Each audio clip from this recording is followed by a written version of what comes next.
I just celebrated my birthday, and whenever I hit a milestone like this, I always like to take a step back and reflect on how far I've come. And it's not just the external validation of, did I accomplish all the goals I set out to do that I was hoping to get done for the year? But also, how did I go about doing it?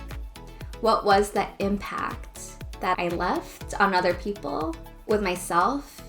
Did I wake up more times happy and content than not?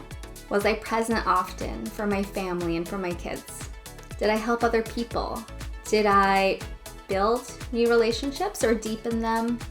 Did I get to try new things? Did I learn from them? In this episode, I'm going to share with you a few questions so you can start to do your own self-reflection. And these are things, even if I don't write them down on paper, is what I find myself coming back to or thinking about. Doing this helps me figure out my next step.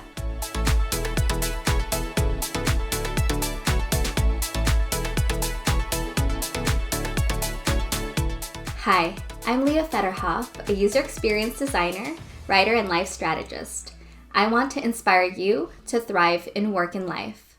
In the past, I've always talked about cultivating your personal brand story. What's great about reflecting and taking the time to reflect on the you that you're now is to appreciate and celebrate how far you've come. Because time only works one way. It's always moving forward. And we learn from all those experiences and the things we do. And this is how we can figure out what we want to start doing more of, what we want to keep doing, and what things to get rid of, what things are just bringing us down. My first question is, what themes are relevant to you now? In this moment in time, it could be one word that embodies that value or that thing you want to bring more of.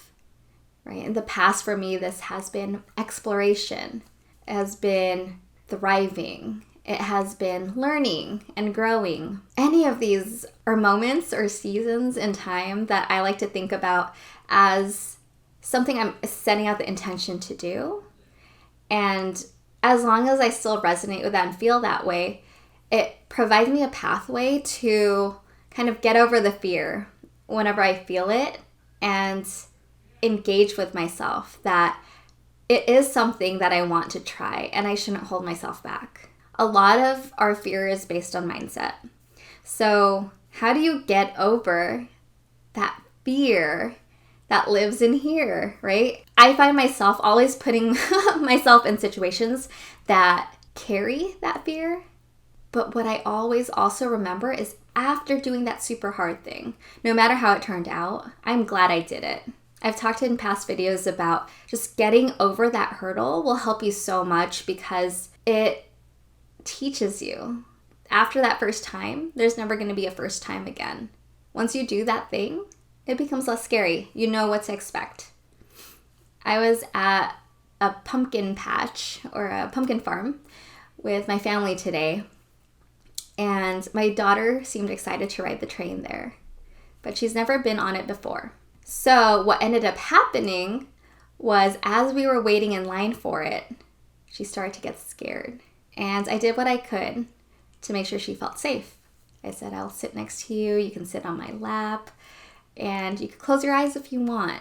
Halfway through the train ride, she started to open up to what she saw, how it felt, the sounds that the train was making. And at the end, she asked if she could ride it again. And she was sad that it was over. How many times in life have you gone through that same thing? Whether it's your first presentation, your first time driving a car, first day in college, any of these things, or even the in-betweens, these little moments where you put yourself out there in an experience you've never done before. What does it feel like after?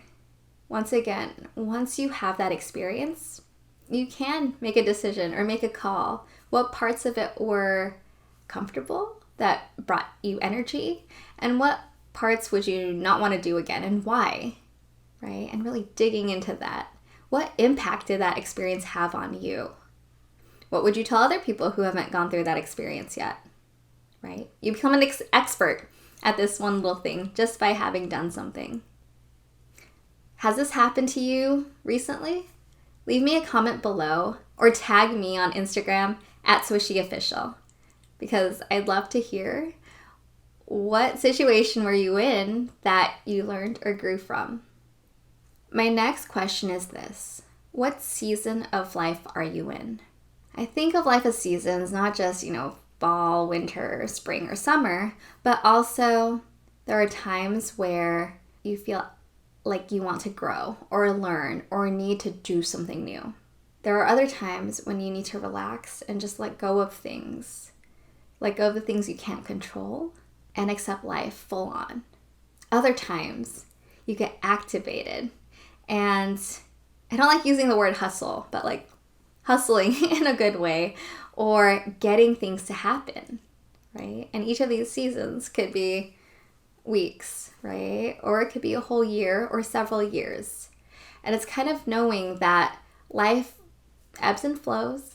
It gets really intense at some parts, and then some parts feel almost boring, like it's just another ordinary day. But what's nice about understanding what season you're in is that you can align your expectations to what you have the energy for. And there can be years where you decide that one piece of this part of life is going to draw in more of that focus or that attention than other parts. And that's okay. And you can let other people know that, right? Like right now, I'm focused on family, or right now I'm focused on career. And that's not to say you let everything else drop, but you set out that intention and it helps you prioritize, right?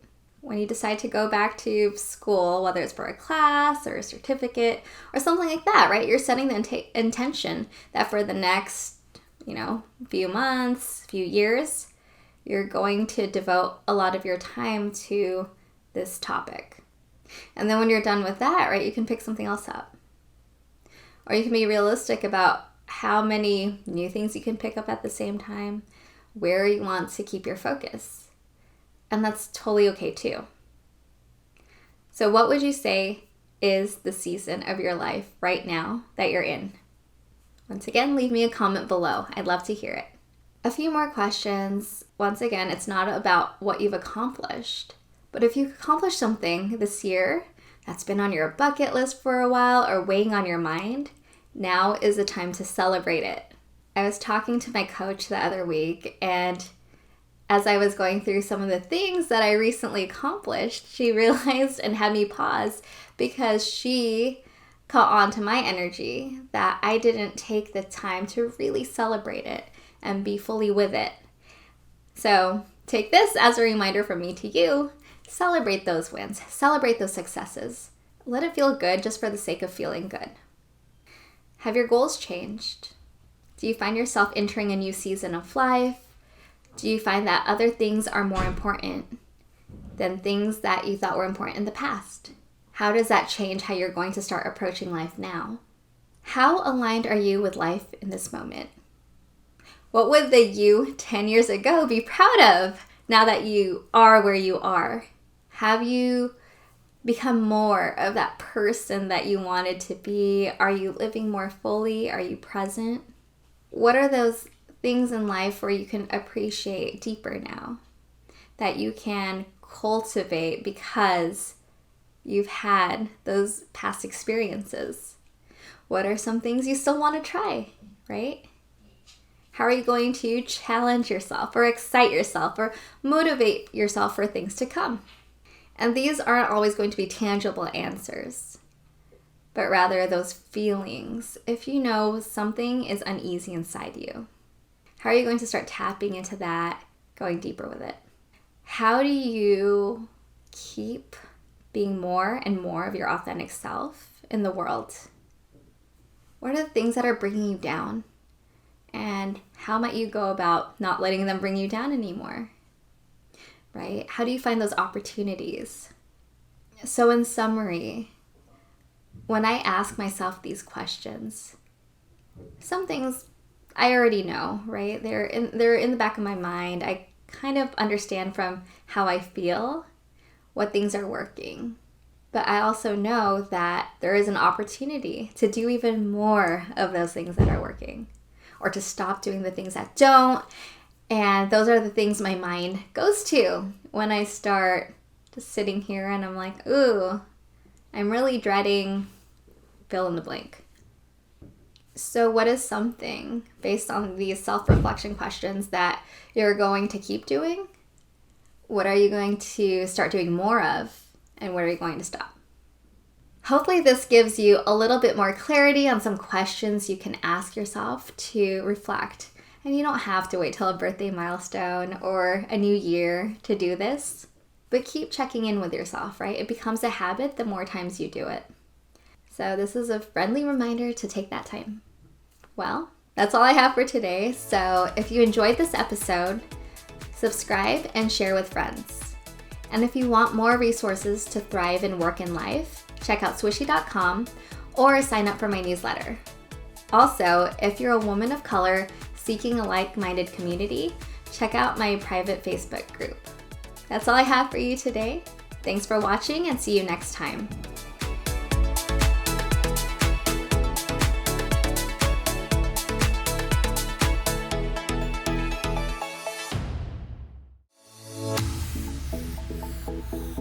If you enjoyed this, subscribe and share with friends.